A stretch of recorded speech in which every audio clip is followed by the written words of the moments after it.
So high frequency gravitational wave as probe of leptogenesis and dark matter. Yes, we can hear you. Okay, so I thank the organizers for giving me the opportunity to present this work. One small disclaimer: the title and the abstract I put it in Indigo is different because what I plan to talk about Anna already told yesterday. So I decided to switch topic, and I'm going to talk about gravitational wave from preheating. Okay, so this is the outline of my talk. Baryogenesis, where leptogenesis is basically a high-scale.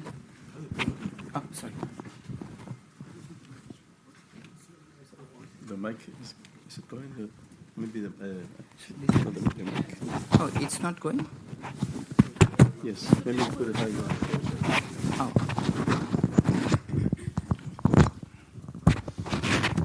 Hello. Okay. Good. Okay. So leptogenesis is essentially a high-scale phenomena, and you cannot test it in your laboratory physics. And this is the motivation of having gravitational wave, especially high-frequency gravitational wave, as a ballpark for testing leptogenesis.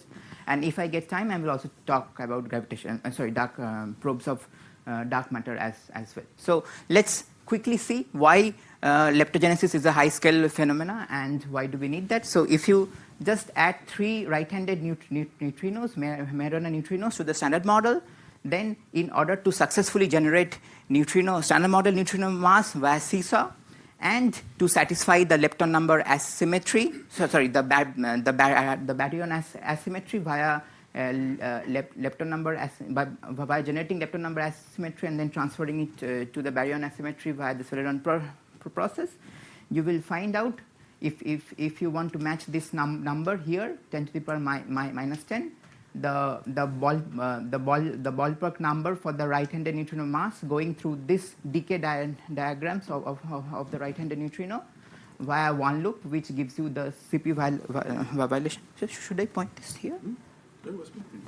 You were just. Oh, okay, sorry. I should. Okay. So the right-handed neutrino with one loop diagram gives you CP violation, and if you compute the diagram and compute the baryon asymmetry, you will end up having a right-handed neutrino of the mass of order 10 to the power 8, 10 to the power 9, and this is precisely tells you why you need very heavy states and very heavy high-scale physics. So you cannot test it in your laboratory. So if you're still not convinced, I just show you a plot of all the heavy neutral lepton searches in your laboratory physics, and you can see you can go up to 1 TeV, maybe 10 TeV, and you cannot search for this right-handed neutrino beyond this. Okay, so what I'm going to show you is that how gravitational waves are produced during preheating. So as you know, during preheating, there are scattering among the classical inhomogeneities. You put it on the lattice, and you start to see this inhomogeneities developing, and the frequency basically scales as with the Hubble, with square root of Hubble. In this case, the peak of the gravitational wave frequency is roughly. And if you just imagine that your effective potential is m square phi square here, then this scales as root over m, and the typical spectra of the gravitational wave looks like this. But of course, there are more details and more subtleties here, which I do not have time to go into. But roughly, the spectra looks like this one here. Okay, so what you do is you take a potential. So the phi is your inflaton, and chi is a particle which couples to the inflaton via this coupling G, and you write down the equations of motion depending upon the coupling G and the mass of the chi and the inflaton. You might have parametric resonance, and this is a very violent process. This violent process basically induces via this pi ij very large tensor perturbation, and you just calculate the gravitational wave energy density via the standard. And then if you do it, a rough estimate of the frequency goes like this. As you can see, this is the Hubble at the end of inflation. That means the field value, which is end of inflation, and this frequency of the gravitational wave scales as this. Okay, so roughly, as I already showed you, the spectra looks like this. Of course, there are some Sorry, I keep on plugging this wrong one. Okay. So roughly the spectra looks like this. So this black, red, yellow are various inflaton masses, the M5 masses. The black here corresponds to a value of 120 MeV, and these are 3 orders of magnitude different. And here these are some of the interferometer based detectors, and these are some high frequency detectors, which I will show in next slide. Okay. So what you can do is there. One of the ideas by Lidl in 2008 was you can produce this Chi particles during preheating, and the inflaton in the 0th mode of the inflaton energy density can act as the dark matter candidate via going through some intermediate process. So what we did here was that we put this constraints that from this kind of preheating, I would also want my dark matter candidate to be formed, and then for the dark matter masses of this order, I find that the mass of the dark matter being 120 MeV, I would have a detectable signal in Einstein telescope. Just one benchmark point. Now moving on to leptogenesis, you can imagine this scalar chi can be the scalar responsible for generating neutrino mass. For example, an S neutrino model where the chi is an S neutrino, gets a wave, generates neutrino mass. So the one example paper is this. Then what you do is write down the Boltzmann equations involving the phi field, the energy density of the phi field, then the energy density of the chi field, which is rewritten in terms of the energy density of n, because the chi then decays into n.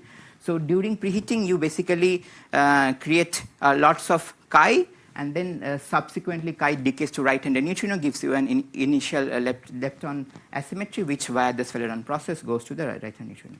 So if you do this, then you can see depending upon the mass of the chi with respect to the mass of the inflaton, this chi field starts to gain in energy density. At some point of time, if it's too heavy, then you cannot even produce this, so this goes down here. So finally, what I have here, for various inflaton masses, you can see 10 to the power 13 GeV and 10 to the power 10 GeV here.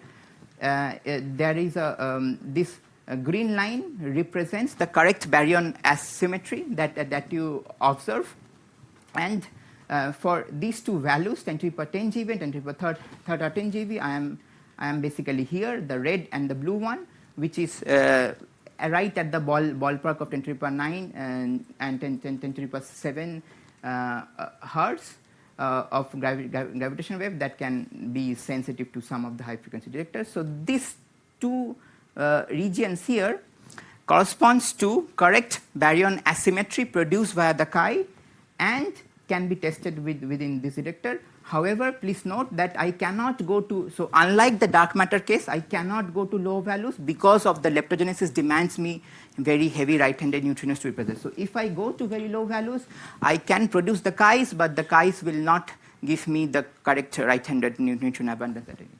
So this means that my constraint or demand from leptogenesis needs to be right here if I want to satisfy the correct lepton asymmetry coming, the baryon asymmetry via the lepton asymmetry coming from the preheating. So this is the summary. In absence of other observable signatures of high scale physics, particularly in this case I talked about leptogenesis, gravitational wave can help us explore this or test this kind of leptogenesis possibilities.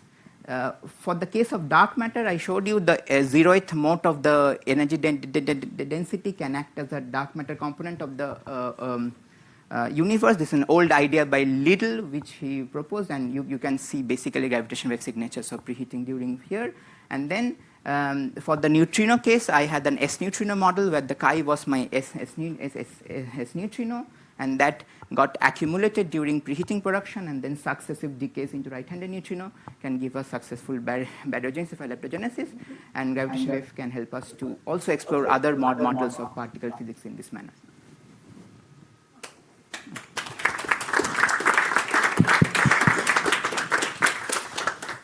So, Andreas.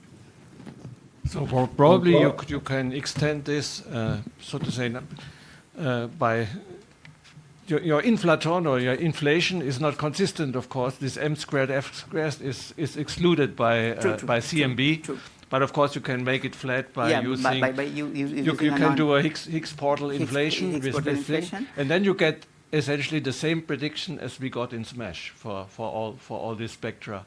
Right.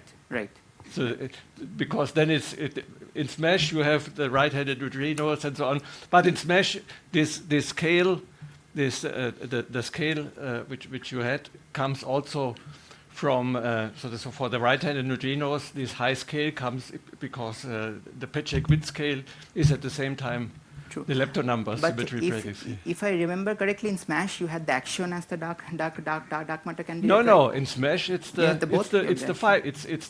modulus of the Pechek wind field. Okay, so the radial part of the. It's the radial part or the real part of the. Okay.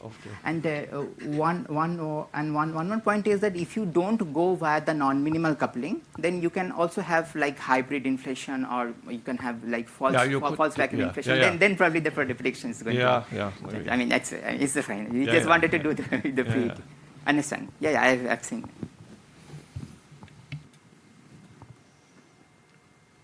Yes, Fernando. Yeah.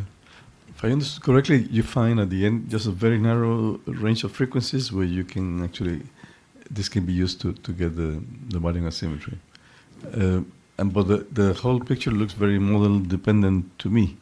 So can you extract general features and more or less conclude, see how robust it will be the prediction? So you're saying the narrow range came in because I wanted to make it sensitive to the gravitational wave detector available there.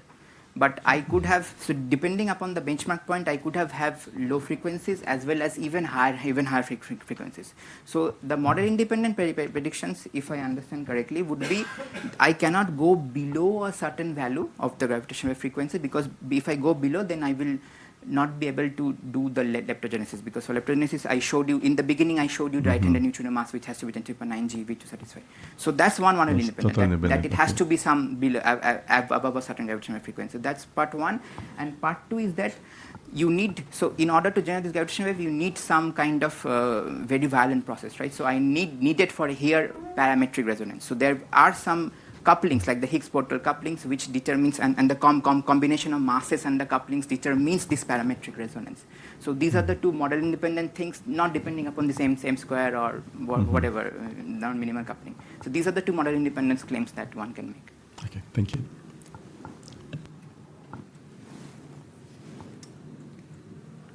Okay. Any other questions on this talk? No? Okay. So thanks a lot.